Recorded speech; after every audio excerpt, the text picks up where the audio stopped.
ప్రభు అయిన యేసుక్రీస్తు నామములో ప్రియులందరికీ శుభములు తెలియజేస్తున్నాం. ఈ దినము హెబ్రోన్ క్యాలెండర్ వాగ్దానము.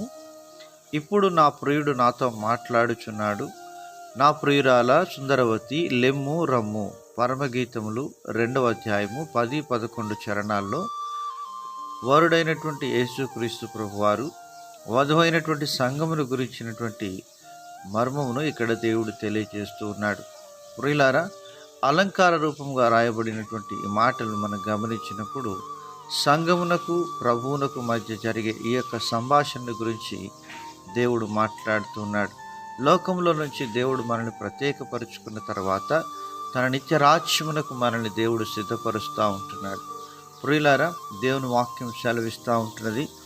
45వ కీర్తన 10-11 చరణాల్లో అంటున్నాడు, కుమారి ఆలకించుము, ఆలోచించి చెవియొగ్గుము, నీ స్వజనమును నీ తండ్రి ఇంటిని మరువుము. ఈ రాజు నీ ప్రభువు, అతడు నీ సౌందర్యమును కోరినవాడు, అతనికి నమస్కరించుము అంటున్నాడు. ఇక్కడ సంఘమును గురించి, ప్రభువును గురించి కీర్తనాకారుడు మాట్లాడుతున్నాడు. ప్రియమైనటువంటి దేవుని ప్రజలారా, దేవుడు సంఘమును గురించి ఈ మాటలు తెలియజేస్తున్నాడు. ప్రభు అయినటువంటి దేవుడు తన రాకడలో సంఘము ఎత్తబడాలని, సంఘము దేవునికి ఇష్టకరమైనటువంటి విధానంలో జీవించాలని, రక్షణ పొందిన దేవుని ప్రజలంగా దేవుడు మనకు తెలియజేస్తూ ఉన్నాడు.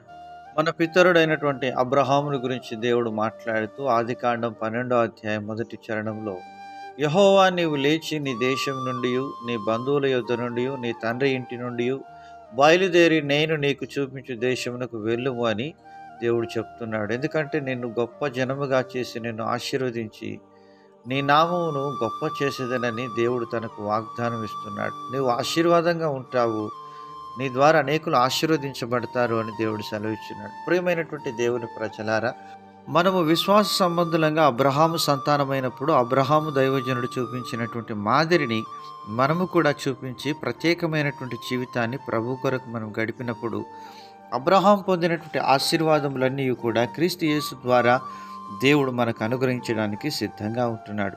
ప్రియమైనటువంటి దేవుని ప్రజలారా, మనం అబ్రహాం పిల్లలమైతే అబ్రహాము చూపించిన క్రియలను మనం కలిగి ఉండే వారంగా ఉంటాం. ఆ విధంగా మనం ఉండాలని దేవుడు సెలవిస్తున్నాడు. పరమగీతముల గ్రంథము 4వ అధ్యాయం 8వ వచనంలో దేవుడు సంఘమును గురించి మాట తెలియజేస్తున్నాడు.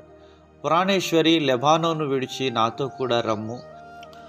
అమాన పర్వతపు శిఖరం నుండి, షేనీరు హెర్మోనుల శిఖరము నుండి, సింహ వ్యాఘ్రములుండు గుహలు గల కొండలపై నుండి నీవు క్రిందికి చూచెదవు అని ప్రభు సెలవిస్తున్నాడు. అవును, ఈ లోకంలో మరి శిఖరము లాంటి ఎన్నో ఉన్నతమైనటువంటి స్థలాలు విశ్వాసిని ఆకర్షించేవిగా ఉంటున్నవి. వాటన్నిటిని దాటుకొని మనం ప్రభువును చేరుకుంటే ప్రభువు సంఘము కొరకైనా సిద్ధపరిచినటువంటి ఆశీర్వాదాలు ప్రతి విశ్వాసి పొందుకొని అనేకులకు ఆశీర్వాదకరంగా ఉంటాడు.